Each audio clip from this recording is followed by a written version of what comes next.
So in this course, I'm going to use matrix city sample for basically environment in which we're going to try and drive our car. But before we start anything, we're going to create a folder and just check if the plugins are in place. So first, let's go to edit plugins. In here, if I type vehicle, we can see a few stuff, but we are interested in the Chaos Vehicles plugin.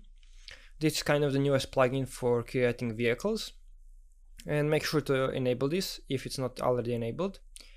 And also you'll have to restart your engine. In the matrix city sample, it should automatically be enabled. Next thing, let's just go to our content folder and right click in here and create new folder. Let's name it new vehicle. And this project already has setups for the cars, but we're not going to use that. We're going to create a vehicle from scratch and just use the environment. Let me just clean my filters here. So we're going to need a few things. So let's first right click and click blueprint class and type vehicle. In here we are going to see a few things. Now a lot of these things we are not interested in since they are created mainly for the matrix city sample. So let's minimize all of the things that we don't need. Okay. We also not need this. Okay.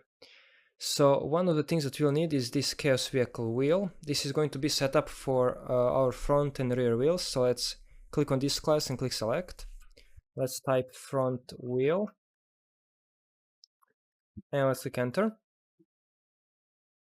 Now let's open it up and see which options we have. So since this is a front wheel, we're going to have this axle type to be front, and we are going to need it to be affected by steering and then affected by handbrake and engine. So this is fine for now. Here we are going to also change some settings later, which is wheel radius and stuff like that, which will be important for the size of your wheels and how slippery you want them to be and stuff like that. But for now we're going to leave this as is.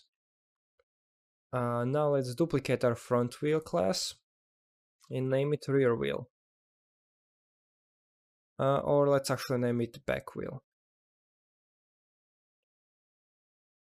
Let's open it up, and in here we need to change from front to rear, and then we want to disable steering. This basically means that our back wheels won't be able to turn left or right, but our front wheels will.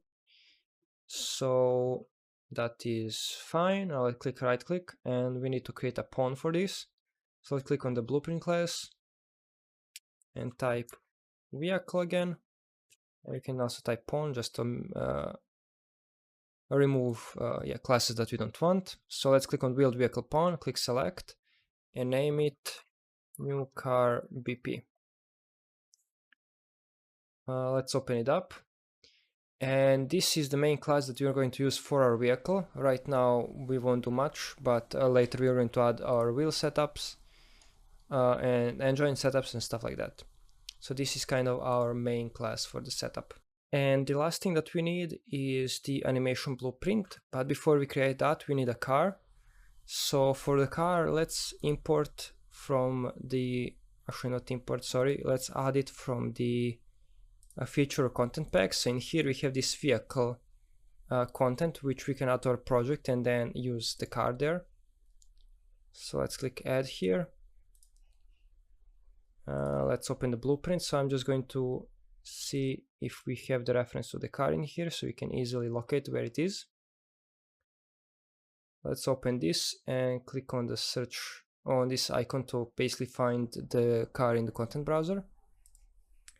Now that we have the location of the car, I'm going to go to our new vehicle class or new vehicle folder in here.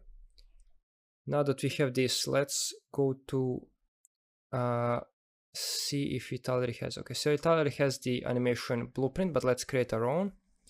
So let's click right click,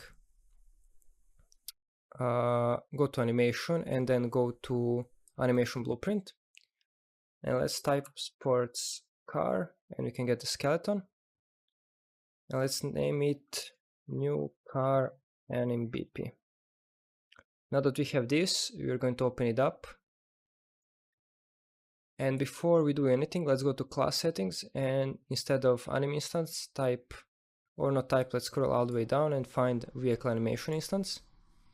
This is going to be important for setting up the car later. And now that we have this, we basically have 4 main classes that we are going to use to create the most basic version of the car.